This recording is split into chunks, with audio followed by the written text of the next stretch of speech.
السلام علیکم، welcome to Islamic spirituality 69۔ آج ہم جس ٹاپک پر بات کریں گے یہ ہے دوڑنے والا پتھر۔ تو یہ دوڑنے والا پتھر کیا ہے؟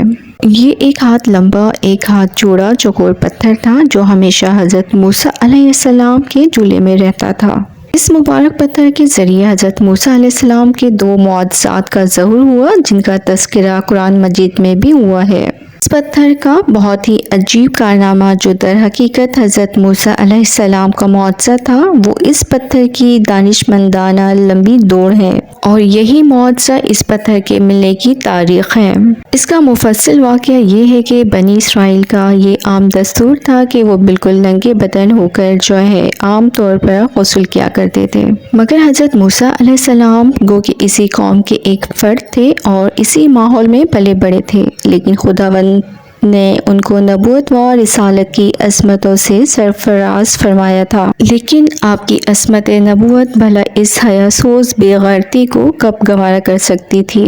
آپ بنی اسرائیل کی اس بے حیائی سے سخت نالاں اور انتہائی بیزار تھے، اس لیے آپ ہمیشہ یا تو تنہائی میں یا تہمت باندھ کر غسل فرمایا کرتے تھے۔ بنی اسرائیل نے جب یہ دیکھا کہ آپ کبھی بھی برہنہ ہو کر غسل نہیں فرماتے تو ظالموں نے آپ پر بہتان لگا دیا کہ آپ کے بدن کے اندرونی حصے میں یا تو برس کا سفید داغ ہے یا کوئی ایسا عیب ہے جس کو چھپانے کے لیے یہ کبھی برہنہ نہیں ہوتے ہیں، اور ظالموں نے اس تہمت کا اس قدر اعلان اور چرچا کیا کہ ہر کوچہ و بازار میں اس کا پروپیگنڈا پھیل گیا۔ اس مکروہ تہمت کی شورش کا حضرت موسیٰ علیہ السلام کے قلب نازک پر بڑا صدمہ و رنج گزرا اور آپ بڑی کوفت اور اذیت میں پڑ گئے۔ تو خداوند قدوس اپنے مقدس کلیم کے رنج و غم کو بھلا کب گوارا فرماتا، اور اپنے ایک برگزیدہ رسول پر ایک عیب کی تہمت بھلا خالق عالم کو کب اور کیوں کر اور کس طرح پسند ہو سکتی تھی؟ ارحم الراحمین نے آپ کی برات اور بے عیبی ظاہر کر دینے کا ایک ایسا راز اور ایسا ذریعہ فرما دیا، دم زدن میں بنی اسرائیل کے پروپیگنڈوں اور ان کے شکوک و شبہات کے بادل چھٹ گئے، اور آپ کی برات اور بے عیبی کا سورج آفتاب اور آفتاب سے زیادہ روشن و آشکار ہو گیا، اور وہ یوں ہوا کہ ایک دن آپ پہاڑوں کے دامنوں میں چھپے ہوئے ایک چشمے پر غسل کے لیے تشریف لے گئے، اور یہ دیکھ کر یہاں دور دور تک کسی انسان کا نام و نشان نہیں ہے، اس لیے آپ اپنے تمام کپڑوں کو ایک پتھر پر رکھ کر اور بالکل برہنہ بدن ہو کر غسل فرمانے لگے۔ غسل کے بعد آپ لباس پہننے کے لیے پتھر کے پاس پہنچے تو کیا دیکھا کہ وہ پتھر آپ کے کپڑوں کو لیے ہوئے سر پر بھاگا چلا جا رہا ہے۔ یہ دیکھ کر حضرت موسیٰ علیہ السلام بھی اس پتھر کے پیچھے پیچھے دوڑنے لگے کہ سوبی ہجر یعنی اے پتھر میرا کپڑا، اے پتھر میرا کپڑا، یہاں تک کہ شہر کی بڑی بڑی سڑکوں سے گزرتا ہوا گلی کوچوں میں پہنچ گیا، اور آپ بھی برہنہ بدن ہونے کی حالت میں برابر پتھر کو دوڑاتے چلے گئے۔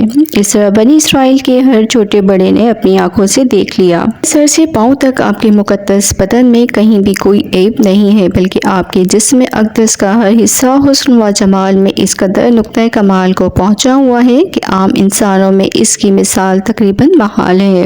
چنانچہ بنی اسرائیل کے ہر فرد کی زبان پر یہی جملہ تھا کہ یعنی خدا کی قسم موسیٰ بالکل ہی بے عیب ہیں۔ چنانچہ جب یہ پتھر پوری طرح حضرت موسیٰ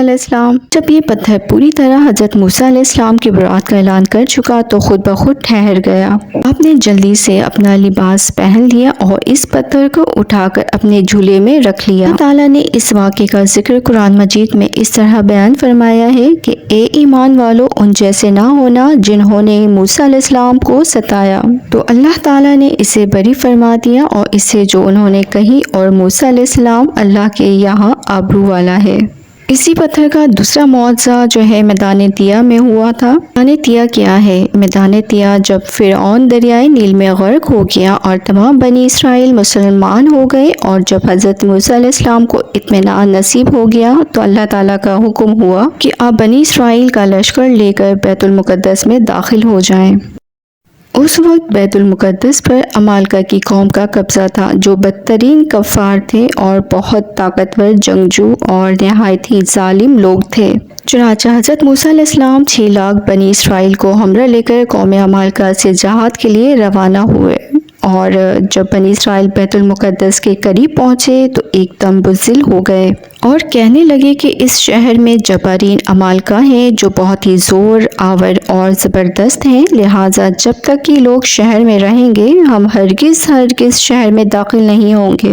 بلکہ بنی اسرائیل نے حضرت موسیٰ علیہ السلام سے یہاں تک کہہ دیا کہ اے موسیٰ، آپ اور آپا خدا جا کر اس زبردست قوم سے جنگ لڑے، ہم تو یہیں بیٹھے رہیں گے۔ بنی اسرائیل کی زبان سے یہ سن کر حضرت موسیٰ علیہ السلام کو بڑا رنج و صدمہ ہوا اور آپ نے باری تعالیٰ کے دربار میں یہ عرض کیا کہ اے میرے رب، مجھے اختیار نہیں مگر اپنا اور اپنے بھائی کا، تو ہم تو ان کے بے حکموں سے جدا رکھ۔ سورہ مائدہ میں اس کا ذکر کیا گیا ہے اور اس دعا پر اللہ تعالیٰ نے اپنے غضب و جلال کا اظہار کرتے ہوئے فرمایا کہ تو وہ 40 برس تک تو وہ زمین ان پر حرام ہے، 40 برس تک بھٹکتے رہے اور زمین پر تو ان بے حکموں کا افسوس نہ کھاؤ۔ سورہ مائدہ۔ اس کا نتیجہ یہ ہوا کہ 6 لاکھ بنی اسرائیل ایک میدان میں 40 برس تک بھٹکتے رہے مگر اس میدان سے باہر نہ نکل سکے۔ اسی میدان کو میدان تیہ کہا جاتا ہے۔ اس میدان میں بنی اسرائیل کے کھانے کے لیے من و سلوہ نازل ہوا اور پتھر پر حضرت موسیٰ علیہ السلام نے عصا مار دیا تو پتھر میں سے 12 چشمے جاری ہو گئے۔ من ایک طرح کا سفید شہد کی طرح ایک حلوہ تھا یا سفید رنگ کی شہد ہی تھی جو روزانہ آسمان سے بارش کی طرح برستی تھی، اور سلوہ جو ہے بھنی ہوئی بٹیرے تھی۔ جب یہ چیزیں کھا کر ان کو پیاس محسوس ہوئی تو پھر انہوں نے پانی کی فرمائش کی۔ اللہ تعالیٰ نے بنی اسرائیل پر اپنی نعمتوں کا شمار کراتے ہوئے قرآن شریف میں اس طرح ارشاد فرمایا ہے، سورہ البقرہ رکوع نمبر 5، اور تم پر من و سلوہ تارا کھاؤ ہماری دی ہوئی ستھری چیزیں۔ حضرت موسیٰ علیہ السلام نے اللہ کے حکم سے جو ہے ان کو من و سلوہ کا کھانا بھی دیا اور پانی بھی، لیکن ان تمام معجزات کے باوجود منکرین جو چیز کو اپنی ناقص عقل کی اینک سے ہی دیکھا کرتے ہیں، اس پتھر سے پانی کے چشموں کا جاری ہونا محال قرار دے کر اس معجزہ کا انکار کرتے ہیں اور کہتے ہیں کہ ہماری عقل اس کو قبول نہیں کر سکتی ہے کہ اتنے چھوٹے پتھر سے 12 چشمے جاری ہو گئے۔ حالانکہ یہ منکرین اپنی آنکھوں سے دیکھ رہے ہیں کہ بعض پتھروں کا یہ اثر ہے کہ وہ سرکہ اور تیز اور تراش بنا دیتے ہیں۔ بعض پتھروں کی یہ خاصیت ہے کہ وہ لوہے کو دور سے ہی کھینچ لیتے ہیں، بعض پتھروں سے موذی جانور بھاگ جاتے ہیں اور بعض پتھروں سے جانوروں کا زہر اتر جاتا ہے۔ بعض پتھر دل کی دھڑکن کے لیے تریاک ہے اور بعض پتھروں کو نہ آگ جلا سکتی ہے نہ گرم کر سکتی ہے، اور بعض پتھروں سے آگ نکل پڑتی ہے، بعض پتھروں سے آتش فشاں پھٹ جاتا ہے۔ تو جب خداوند قدوس نے پتھروں میں قسم قسم کے اثرات پیدا فرما دیے ہیں تو پھر اس میں کون سی خلاف عقل اور محال بات ہے؟ حضرت موسیٰ علیہ السلام کے اس پتھر میں اللہ تعالیٰ نے یہ اثر بخش دیا کہ اور اس میں خاصیت عطا فرما دی کہ وہ زمین کے اندر سے پانی جذب کر کے چشموں کی شکل میں باہر نکلتا ہے، یا اس پتھر میں یہ تاثیر ہو کہ جو ہوا اس پتھر سے ٹکراتی ہو وہ پانی بن کر مسلسل بہتی رہے۔ سورہ البقرہ رکوع نمبر 9۔ اور پتھروں میں تو کچھ وہ ہیں جن سے ندیاں بہہ نکلتی ہیں اور کچھ وہ ہیں جو پھٹ جاتے ہیں تو ان میں سے پانی نکلتا ہے، اور کچھ وہ ہیں جو اللہ کے ڈر سے گر پڑتے ہیں۔ حضرت موسیٰ علیہ السلام کا روشن ہاتھ، تو اس کا واقعہ کیا ہے؟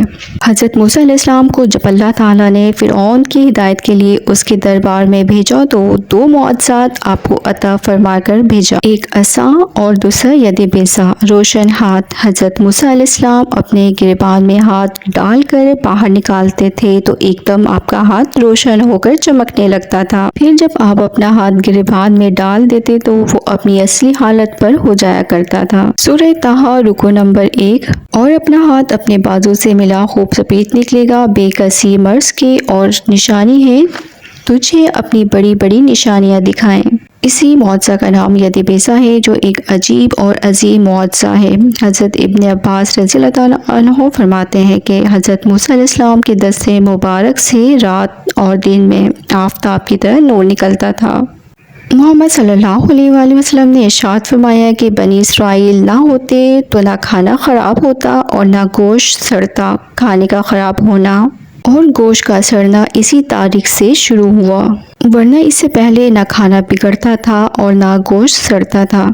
اگر آپ کو ویڈیو اچھی لگی تو آپ ضرور اس کو لائک کریں، اور اگر آپ نے چینل کو سبسکرائب نہیں کیا ہوا تو چینل کو سبسکرائب بھی کریں، بیل آئیکن میں آل پر ٹک کریں، اس طرح ہر نئی ویڈیو کی نوٹیفیکیشن آپ تک پہنچ جائے گی، اور کامنٹ کر کے بتائیں کہ آپ کو ویڈیو کیسی لگی۔ Thank you.